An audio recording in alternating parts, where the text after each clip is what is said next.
ونشهد أن محمدا عبده ورسوله صلى الله عليه وعلى آله وأصحابه وبارك وسلم تسليما كثيرا كثيرا. أما بعد فأعوذ بالله من الشيطان الرجيم. بسم الله الرحمن الرحيم.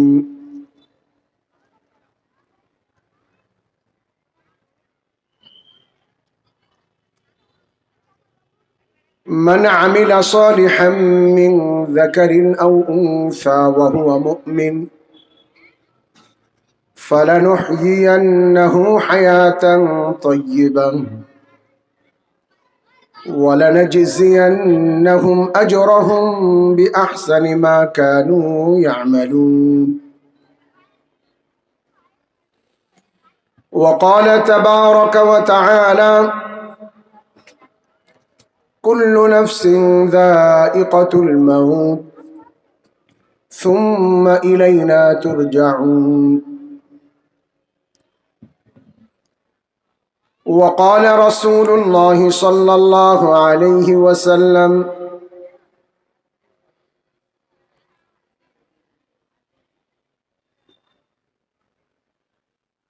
إنكم على بينة من ربكم ما لم تظهر فيكم سكرتان: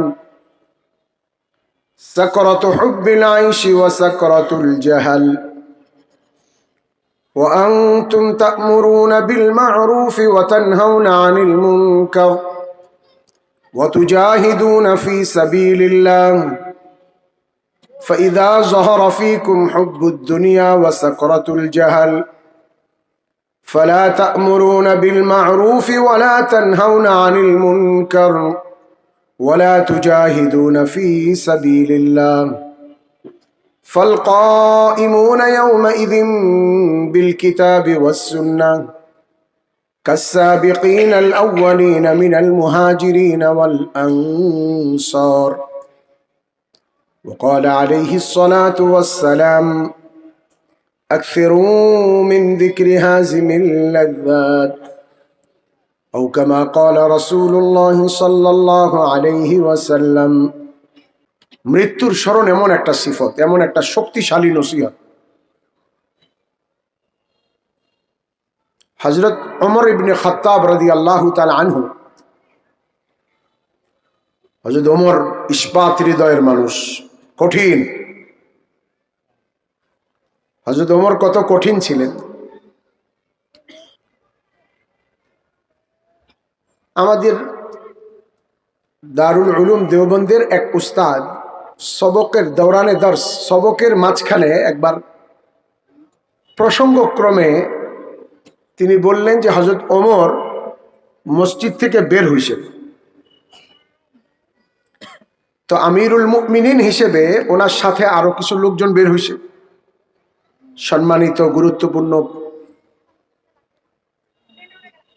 ব্যক্তি যখন হয় তার সাথে কিছু আরো লোক থাকে, ওনার সাথে কিছু লোকজন ছিল, সাধারণ সাহাবা ইকরাম অনেকে ছিল।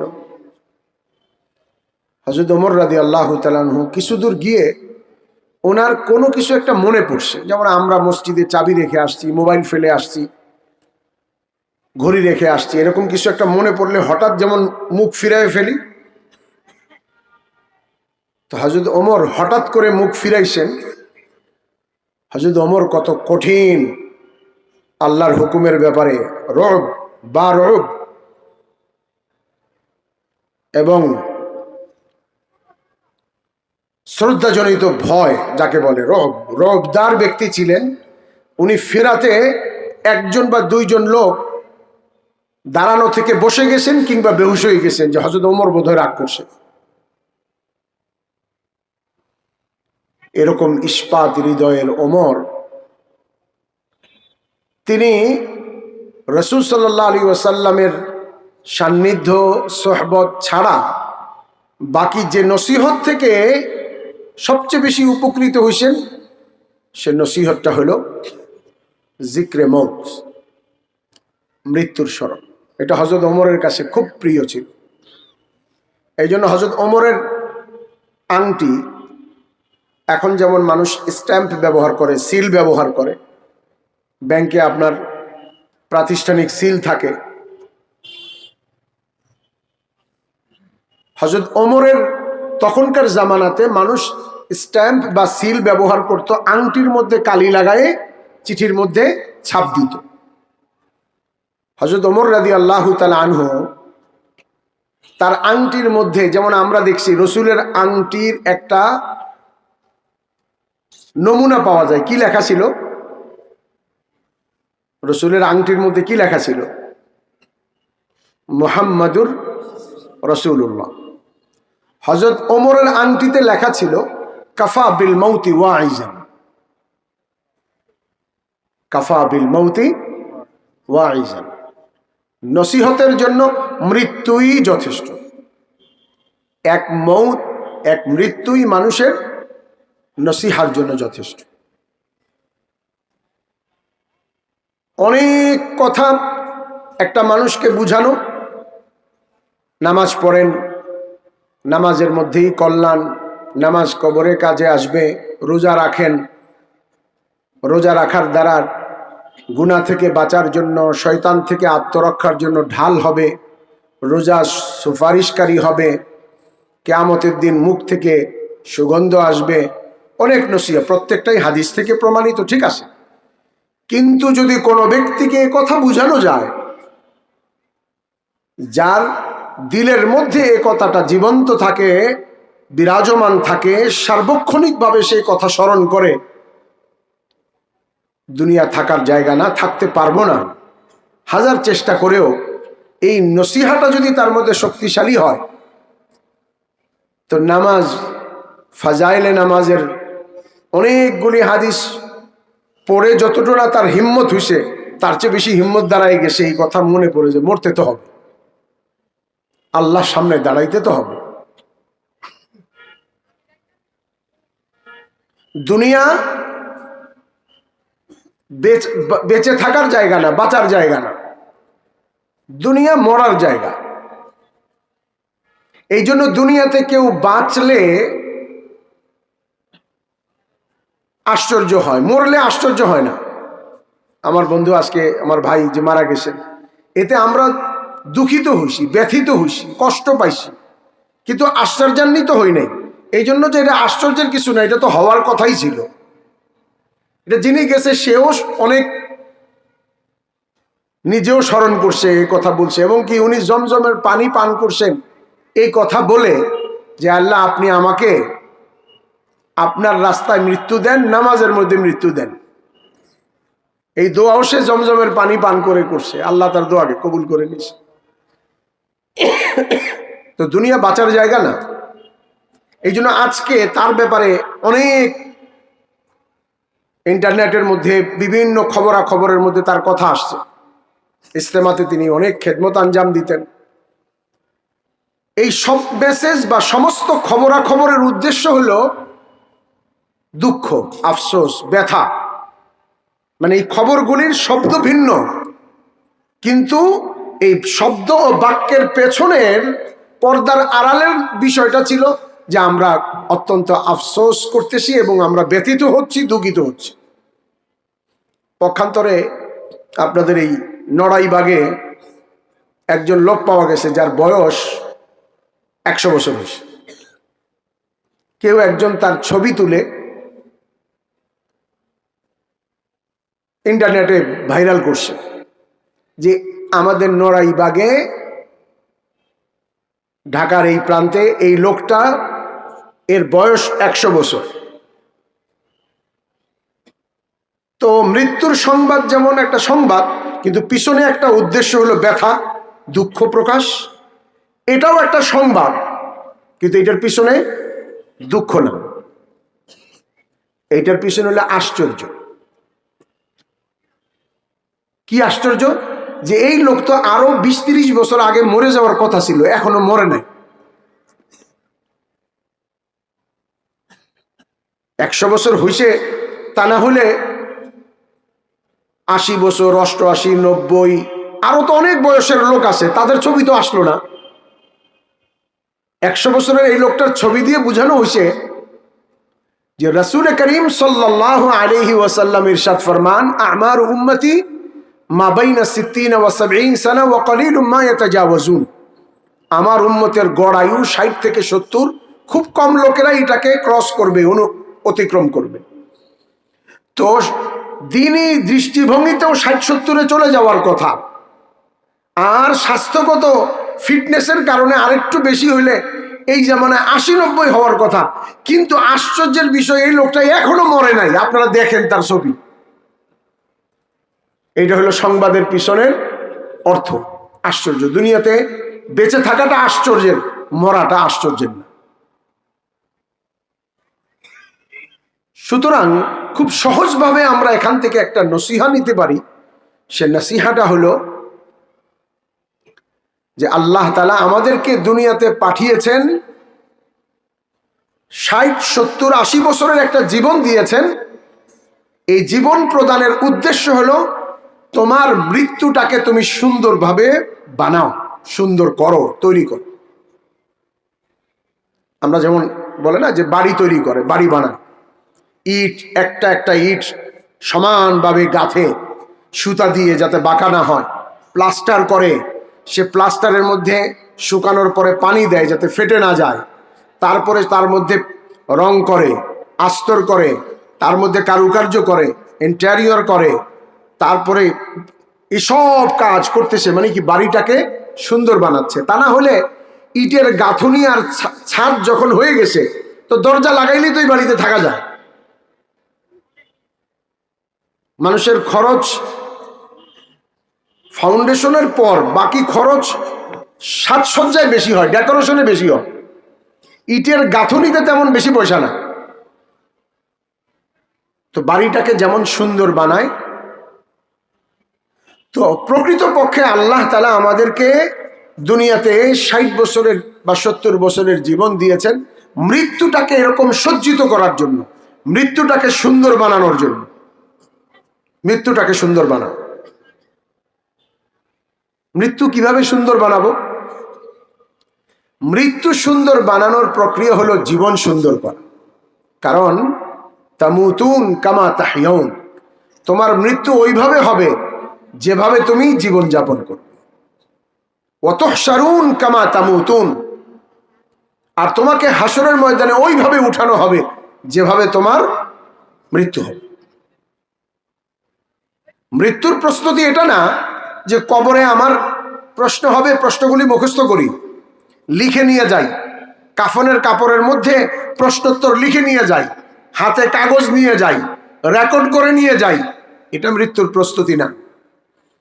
একজন আরব বংশোদ্ভূত ব্যক্তি যদি জীবনে 70,000 কোটি বার লা ইলাহা ইল্লাল্লাহ রব্বি আল্লাহ দীনি আল ইসলাম এ কথার জিকির করে যায়, আর যদি জীবনটাকে লা ইলাহা ইল্লাল্লাহ আল্লাহর হুকুম এবং মুহাম্মদুর রাসূলুল্লাহ মুহাম্মদ সাল্লাল্লাহু আলাইহি ওয়াসাল্লামের তরিকায় জীবনটাকে সজ্জিত না করে, তবে এই আরবি জাননেওয়ালা ব্যক্তি আর কোটি বৎসর বা কোটি বার সে উচ্চারিত এই শব্দ কবরে ভুলে যাবে এবং তার মুখ থেকে নিঃসৃত, তার মুখ থেকে বের হবে হা হা লা আদরি আকুলু মা ইয়াকুলুন নাস, আমি তো জানি না, মানুষ যা বলতো আমি তাই বলতাম। আর এমন ব্যক্তি যে যার জীবনটাকে তাওহীদ অর্থাৎ আল্লাহ পাকের ওয়াহদানিয়ত, একত্ববাদ, লা ইলাহা ইল্লাল্লাহর উপর তার জীবনটাকে সজ্জিত করেছে, মুহাম্মাদুর রাসূলুল্লাহ সুন্নতের রসুলের আদর্শের অলংকার দ্বারা তার শরীরটাকে, জীবনটাকে অলঙ্কৃত করছে। সুন্নত হলো অলংকার।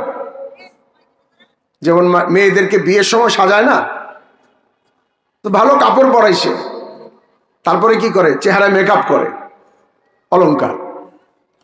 তার মধ্যে আবার হাতে আংটি, ঠিক আছে, কেন? আঙ্গুল সুন্দর লাগবে। তারপরে 3-4টা আংটি, আংটির সাথে আবার চেইন দিয়ে এখানে বড় একটা ব্রেসলেট, তারপরে মেহেদি। কেন? যেই যেই অঙ্গে, কানে, নাকে, হাতে, আঙ্গুলে, যেখানে যেখানে অলংকার পরে এই অঙ্গটা আকর্ষিত হয়, এই অঙ্গটা তার বরের কাছে ভালো লাগে, দেখতে সুন্দর মনে হয়, ঠিক তেমনি ভাবে যার জীবনের প্রতিটা অঙ্গ ও জীবনের প্রতিটা অংশ রসুলের সুন্নত দ্বারা সাজানো, সে আল্লাহ ও তার রসুলের কাছে ওই নববধূর চেয়েও বেশি আল্লাহ ও তার রসুলের কাছে সে আকর্ষিত। এটা অলংকারের কাজ করে।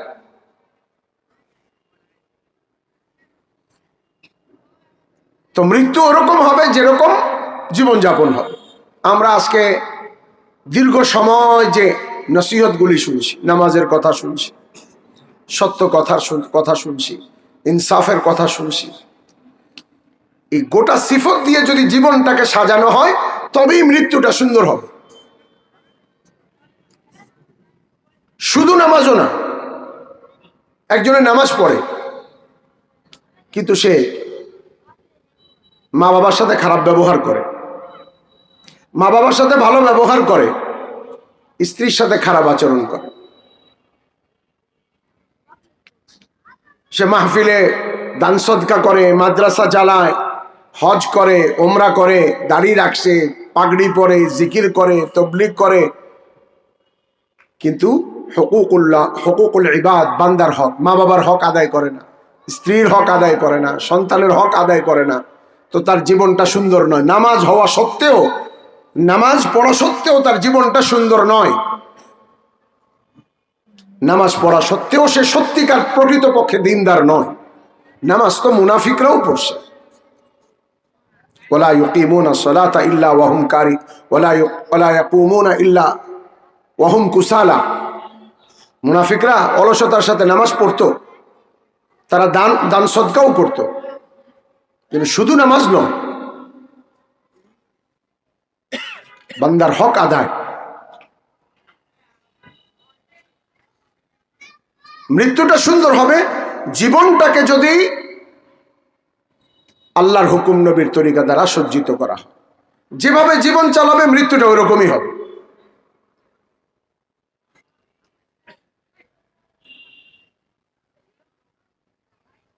একজন মুহাদ্দিস ছিলেন আবু যুরআ উবাইদুল্লাহ আব্দুল করিম। আবু যুরআ তার উপাধি, উবাইদুল্লাহ তার নাম, আব্দুল করিম তার পিতার নাম। আরবরা প্রথমে নিজের নাম বলে, তার দ্বিতীয় নামটা তার বাবার নাম। কেউ যদি বলে আব্দুল্লাহ আব্দুল মজিদ, তাহলে বুঝতে হবে আব্দুল মজিদের ছেলে আব্দুল্লাহ।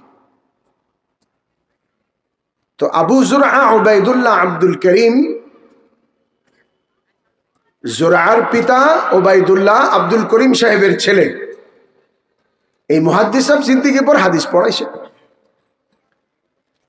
তো যিনি হাদিস পড়িয়েছেন তার জীবনটা কিভাবে কাটছে? আল্লাহর হুকুম নবীর তরিকায় না নাফরমানিতে? আল্লাহকে রাজি করেই কাটছে। প্রকৃত ইলম শিখছে তো সে হুকুকুল্লাহ হুকুকুল ইবাদ দুইটাই আদায় করছে। তো ওনার যখন ইন্তেকাল হচ্ছে, তো কেউ একজন তখন বলতেছে যে ভাই ওনার তো সাকারাত দেখা যাচ্ছে, মৃত্যুর লক্ষণ উপসর্গ দেখা যাচ্ছে, লাক্কিন লাক্কিন হো আও লাক্কিন শেখকে তালকিন করো। তালকিন করা আমরাও শুনছি না? তালকিন কাকে বলে? মৃত্যুর সময় মৃত্যুর পথযাত্রী ব্যক্তিকে কলেমা পড়তে সহযোগিতা করা। কিভাবে? যে তার কানের কাছে জোরে জোরে উচ্চারণ করা, যাতে শুনে যদি আল্লাহ তাকে তৌফিক দেন, শক্তি দেন, তবে যাতে সে পড়ে। তবে তাকে প্রেসার না দেওয়া, তার কারণ মৃত্যু বড় ভয়ঙ্কর, বড় ভয়ঙ্কর। কোন এক নবী গালিবান ঈসা আলাইহিস সালাম, উনি মুর্দারদের সাথে কথা বলতে পারতেন আল্লাহর হুকুমে। তো এক মুর্দারকে বলছেন উঠো, কুম বিইযনিল্লাহ, বা জিবরাইল আলাইহিস সালাতু ওয়াস সালাম বলছেন উঠো। তো তাকে জিজ্ঞাসা করছে তোমার কি অবস্থা? সে বলছেন ওই ব্যক্তিকে কি জিজ্ঞাসা করেন যার মৃত্যু হয়েছে আজ থেকে 50 বছর আগে, কিন্তু এখনো শরীর থেকে মৃত্যুর কষ্ট, শরীরের পশম পশম থেকে মৃত্যুর কষ্ট যায় নাই। মৃত্যু আমরা চুলায় সামান্য ভুলে একটা গরম পাতিল ধরে ফেলছে, ভাতের মার গালতে গিয়ে ঢাকনার ভাপটা লাগছে সামান্য সময়। এইটা সামান্য 1 ইঞ্চি জায়গায় চামড়ায় লাগার পরে যে জ্বলাটা হয়, এইটা যদি গোটা শরীরে লাগে তাহলে কি অবস্থা হবে?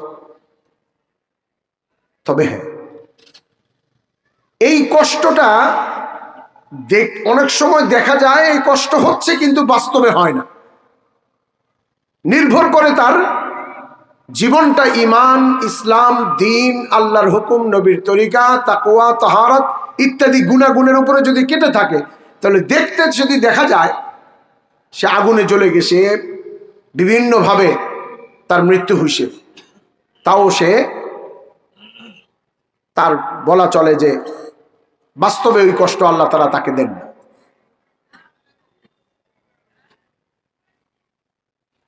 তো আবু যুরআ উবাইদুল্লাহ আব্দুল করিম কে কেউ বললেন যে তালকিন করো। তো ওনার ছাত্ররা চিন্তা করতেছে যে হুজুর আমাদেরকে এতদিন পড়াইছেন, ওস্তাদের ইহতেরামের কারণে, আজমতের কারণে, গুরুত্বের কারণে, সম্মানের কারণে তালকিন করতেও লজ্জাবোধ করতেছিল। মানে কিভাবে করা যাইতে পারে, সুরতটা কিভাবে হবে, ওস্তাদকে সরাসরি কানে বলা, এটা যদিও পড়তে বলা না, কিন্তু বাহ্যিক চিত্রটা তেমন। এই জন্য 2 ছাত্র বলতেছে এক কাজ করি, আমরা কালিমার হাদিসটা মুজাকারা করি, আমরা 2 জনে, একজনে বলবো একজনে শুনবো, এতে করে ওস্তাদজি কানে কানে আওয়াজ তো পৌঁছে যাবে, তো এতে তালকিন হয়ে যাবে। তো তারা একজন আর একজনের কাছে এই হাদিসটা বর্ণনা করা শুরু করছেন, কিন্তু রাবি অর্থাৎ বর্ণনাকারীদের ধারাবাহিকতাটা ভুলে গেছে। বর্ণনাকারীদের, রাবিদের নাম, ধারাবাহিকতাটা ভুলে গেছে। এই জন্য হাদ্দাসানা ফুলান আন ফুলান আন ফুলান আন মুআয ইবনে জাবাল, যে কয়জন রাবি মাঝখানে ছিল সেখানে নামের পরিবর্তে বলছে অমুকের কাছে অমুক, অমুকের কাছে অমুক, অমুকের কাছে। এইবার সাহাবীর নাম বলছেন। মুআয ইবনে জাবাল রাদিয়াল্লাহু তাআলা আনহু বলেছেন, রাসূলুল্লাহ সাল্লাল্লাহু আলাইহি ওয়াসাল্লাম ইরশাদ ফরমান, মান কানা আখিরু কালামিহি লা ইলাহা ইল্লাল্লাহ দাখালাল জান্নাহ, যার শেষ কথা হবে লা ইলাহা ইল্লাল্লাহ দাখালাল জান্নাহ, সে জান্নাতে প্রবেশ করবে। তো ছাত্ররা এই হাদিসটা মুজাকারা করছে। আবু যুরআ বেহুশ অবস্থায় আসে, একদম বেহুশ, কথা বললে শুনতে পান না, ডাক দিলে উত্তর দেন না, সালাম দিলে জবাব দেন না। কিন্তু মানুষ যখন নাকি সেন্সলেস থাকে, যাকে আমরা অজ্ঞান বলি, অজ্ঞান থাকে, তখন তার একটা 6th সেন্স অর্থাৎ 6ষ্ঠ ইন্দ্রিয় কাজ করে। সেটা হলো তার মনের ভিতরে সবচেয়ে গভীর যে সম্পর্কটা থাকে, সেই সম্পর্কযুক্ত ব্যক্তিটা যদি তার সাথে একটু কথা বলে, সালাম দেয়, ডাক দেয়, তাহলে সে উত্তর দিতে না পারলেও উপলব্ধি করতে পারে, অনুভব করতে পারে এবং পরে বলতে পারে যে আমি যখন বেহুশ ছিলাম তখন কি আমার ছোট ছেলেটারা কেউ আনছিল, ওর মহব্বত অনেক বেশি, বলে ও যে আমারে আব্বা ডাকছে আমি এটা শুনছিলাম কিন্তু জবাব দিতে পারতেছিলাম না। তো ওই আবু যুরআ উবাইদুল্লাহ আব্দুল করিম যখন ছাত্রদের কাছ থেকে ওই হাদিসটা শুনছেন, উনি বেহুশ অবস্থাতেই ওনার মুখ থেকে ওই হাদিসটা বের হওয়া শুরু হয়েছে।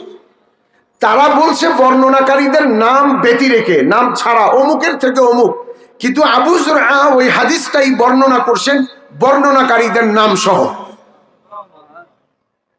নাম সহ, কিন্তু চোখ কিন্তু বন্ধ, হাত পা নিস্তেজ। এই অবস্থাতেই হাদিসটি বর্ণনা করেছেন।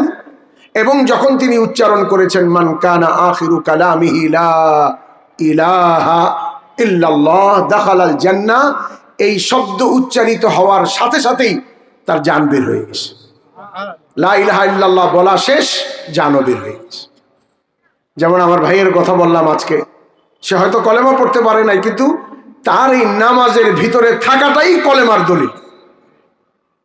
কেউ যদি কোনো আমলের মধ্যে থাকা অবস্থায় ইন্তেকাল করে, এটাই কলেমার উপরে মৃত্যু হওয়ার প্রমাণ। 3 মিনিট 5 মিনিট আগেও সুন্নত পড়ছে, তার মানে সময়ই লাগে না। নামাজে সূরা ফাতিহা শেষ, বলছে ইমানদারের মৃত্যু এরকম হবে যে সে তসবিহ পড়তে পড়তে ঘুমায় গেলে হাত থেকে তসবিহ যেমনি পড়ে যায়, কিংবা কলসের পানি যদি ঢালতে যত সহজ, মশকের পানি ঢালতে যত সহজ, ইমানদারের মৃত্যু তার চেয়ে বেশি সহজ হবে।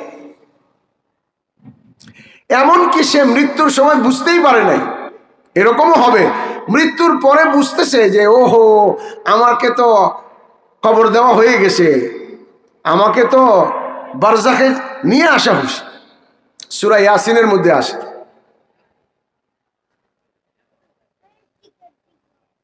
কোন এক গোত্রের কাছে আল্লাহ তাআলা একজন নবী পাঠালেন, তার কথা লোকেরা শুনতেছিল না, আল্লাহ তাআলা তার সাথে আরো নবী পাঠালেন। তো ওনারা যখন আসলেন গোত্রের লোকদেরকে দাওয়াত দিচ্ছিলেন, তো গোত্রের লোকেরা তাদেরকে কথা মানতেছিল না, অস্বীকার করতেছিল। তো সূরা ইয়াসিনের মধ্যে আমরা পড়ি, ওয়াজা মিন আকসাল মাদিনাতি রাজুলুন ইয়াসআ ক্বালা ইয়া কওমি ইত্তাবিউল মুরসালিন ইত্তাবিউ মান লা ইয়াসআলুকুম আজরান ওয়া হুম মুহতাদুন। ওই নবীদেরকে যখন কওমের লোকেরা অস্বীকার করলো, তো একজন ব্যক্তি গ্রামের কিনারা থেকে দৌড়ে আসলো। তাফসীরের মধ্যে তার নাম বলছে হাবিবে নাজ্জার। হাবিব তার নাম, নাজ্জার তার পেশা, কাঠমিস্ত্রি।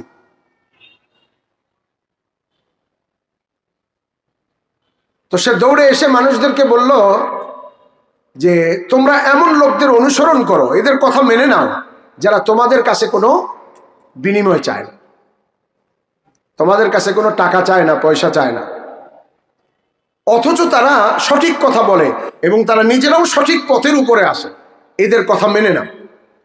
লোকেরা এইবার নবীকে বাদ দিয়ে এই লোকটারে ধরছে, সাপোর্ট কেন করলো? এই লোকটাকে বেদম প্রহার করতে করতে মারিয়ে ফেলল।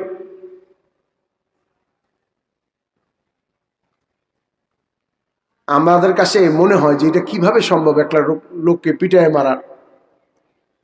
আমার মনে হয় ওই পূর্বেকার যুগের বর্বর জাতিও এত বর্বর ছিল না। আমাদের এই সমসাময়িক সময়ে যে সকল ঘটনাবলী আমরা শুনি, তাতে আমাদের মনে হয় বর্বর জাতিরাও যদি আজ থাকতো তাহলে তারা মুখে লজ্জায় কাপড় দিত। তারা বলতো যে আমাদেরকে বর্বর বলো আর কাজ তোমরা এটা করো, আমরা তো দ্বিখণ্ডিত করছি, কতল করছি, হত্যা করছি, কিন্তু আমরা এইভাবে করিনি। তলোয়ার দিয়ে দ্বিখণ্ডিত করছি, পাথর দিয়ে আঘাত করছি, কিন্তু আমরা এইভাবে মানুষকে তিলে তিলে মারিনি। আমরা দ্বিখণ্ডিত করছি, 119 টুকরা করিনি। তোমাদের লজ্জা করে না আমাদেরকে বর্বর জাতি বলতে? আমরা বলি না রসুলের জামানার লোকদেরকে যে হুজুর যেই জামানায় নবী হয়ে আসছেন তখনকার লোকেরা আইয়ামে জাহিলিয়াতের লোক, বর্বর জাতি। আমাদের মুখে মানায় না। পূর্বেকার আকাবির ও আসলাফ দিনদাররা বলতে পারতেন, কিন্তু এই যুগে এমন অবস্থা যে এখনকার জমানার লোকদের মুখে আর বর্বর জাতি বললে বর্বর জাতিরা নিজেদেরকে অপদস্থ, অপমানিত মনে করে। বিগত 15-20 বছরে যা হয়েছে।